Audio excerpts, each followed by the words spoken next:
भगवान श्री राम लला की प्राण प्रतिष्ठा के बाद देश भर के विभिन्न प्रांतों से लाखों की संख्या में श्रद्धालु इन दिनों रामनगरी अयोध्या पहुंच रहे हैं।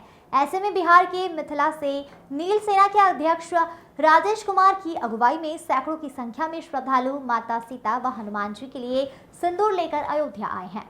नील सेना के सारे पदाधिकारी बिहार के मिथिला से पैदल चलकर अयोध्या पहुंचे थे। नील सेना के अध्यक्ष राजेश कुमार ने अयोध्या पहुंचने के बाद श्री राम जन्मभूमि तीर्थ क्षेत्र ट्रस्ट के महासचिव चंपत राय पर गंभीर आरोप लगाया है कि उन्होंने बताया कि चंपत राय ने उन्हें कोई सम्मान नहीं दिया। जब वह चंपत राय के पास पहुंचे तो चंपत राय ने उनकी जाति पूछी, क्योंकि यह सारे लोग वाल्मीकि समाज से हैं, इसलिए चंपत राय ने सबको अपमानित किया और कोई सम्मान ही नहीं दिया। इतना ही नहीं, राजेश कुमार ने यह भी कहा कि यदि हम लोग सोना चांदी या करोड़ों की दौलत लेकर आए होते तो चंपत राय हम लोगों से गले मिलते और हमें सम्मान देते, लेकिन हम लोगों के पास धन दौलत नहीं थी, इसलिए चंपत राय ने हमें अपमानित किया। जिसको लेकर आज नील सेना के अध्यक्ष राजेश कुमार आमरण अनशन पर बैठे हैं। उनका कहना है कि जब तक उनका सम्मान वापस नहीं होगा तब तक वह आमरण अनशन के बाद सरयू नदी में समाधि ले ली। जय श्री सीताराम। हम लोग का मामला है कि सर हम लोग चले थे मिथिला सीता जन्मस्थली क्षेत्र मुजफ्फरपुर से हम लोग चले थे 30 जनवरी को, और 14 फरवरी को यात्रा लेकर के हम लोग अयोध्या पहुँचे। और हमारी यात्रा से पूर्व से ही आदरणीय श्री कामेश्वर चौपाल जी हम लोग से जुड़े हुए थे, और उससे 1 महीना पहले भी हम श्री चंपत राय जी को हमने लेटर दिया था कि इस तरीक़ा का यात्रा आ रहा है, और हमारा यात्रा बिहार के महामहिम राज्यपाल महोदय जी द्वारा शुभारंभ करके भेजा गया था, और बड़े बड़े लोग इस यात्रा से जुड़े हुए थे, और सैकड़ों के साथ हम यात्रा लेकर के पैदल चले और 14 फरवरी को अयोध्या आए।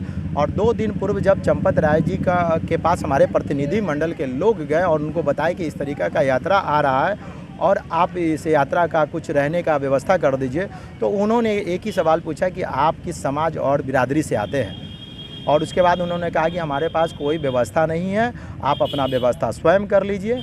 और हम लोग 150 लोग जो रास्ते पर थे वो कार सेवक पूरब पर घंटों गाड़ी रोक दी गई, और उस दिन बारिश थी।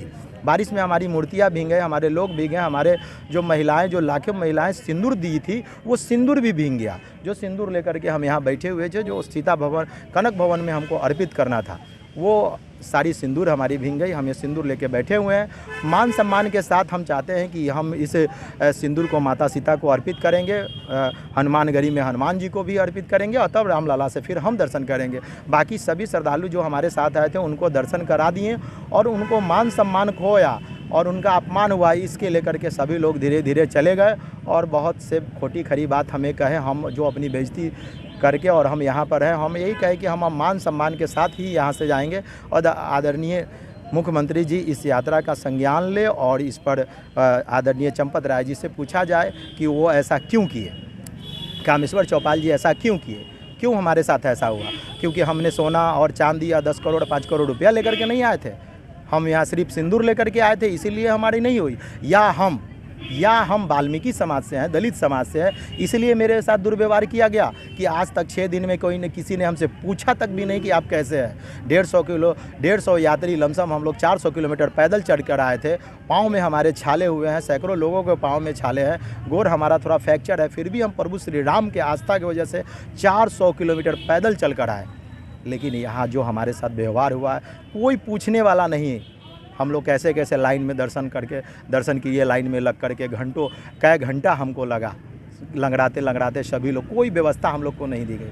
आप जहाँ अरबों रुपया आपके पास आ रहा है, क्या लाखों लोग को आप रखने की व्यवस्था कर रहे हैं कि हमारे पास टेंट सिटी है, लोगों को रखने की व्यवस्था है, भोजन की कमी नहीं है, रहने की व्यवस्था नहीं, लेकिन मुझे क्यों इग्नोर किया गया, मेरी यात्रा को क्यों इग्नोर किया गया, बिहार की इस यात्रा को क्यों इग्नोर किया गया, कोई पूछा तक ही नहीं, मेरी व्यवस्था को भी नहीं किया गया। पहले से भी बात थी कि हम आ रहे हैं इस तरीक़ा से, हमारी यात्रियों के लिए व्यवस्था न रुकने के, न भोजन के, और ऊपर से ये पूछा गया कि आप किस समाज और किस बिरादरी के हैं।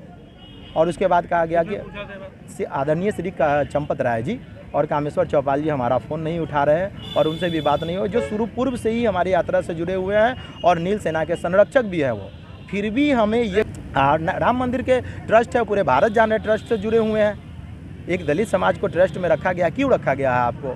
क्योंकि आपके जानने वाले अगर 1 लोग 2 लोग आते हैं तो व्यवस्था आप करा देते हैं। यहाँ सैकड़ों लोग चल कर के पैदल आया, ये विश्व कल्याणकारी यात्रा था, ये समाज को जोड़ने के लिए यात्रा था, सनातन संस्कृति को मजबूत करने का ये यात्रा था। क्या कहना चाहेंगे? हम यही सरकार से कहना चाहते हैं, मंदिर प्रशासन से कहना चाहते हैं, मुख्यमंत्री जी से कहना चाहते हैं, मोदी जी से कहना चाहते हैं कि सम्मानपूर्वक हमारी विदाई हो और ये सिंदूर जो सीता कनक भवन में अर्पित करना है सम्मानपूर्वक वहाँ अर्पित कराया जाए और भारत के सभी मंदिरों में पुजारी नियुक्ति PNA का गठन करके और लिखित परीक्षा और योग्यता के अनुसार पर सभी समाज के लोग को पुजारी नियुक्त किया जाए और SC ST OBC को रोस्टर के आधार पर नियुक्त किया जाए। तब जाकर समाज में जातीय जो भेदभाव है वो खत्म होगी और सनातन मजबूत होगा, सनातन संस्कृति मजबूत होगी। ऐसा नहीं होता तो क्या करें? ऐसा नहीं होता है तो जब तक हमारा शरीर अलाव करेगा तब तक हम आमरण अनशन पर रहेंगे और उसके बाद हम इसी सरयू नदी में जान दे देंगे। लेकिन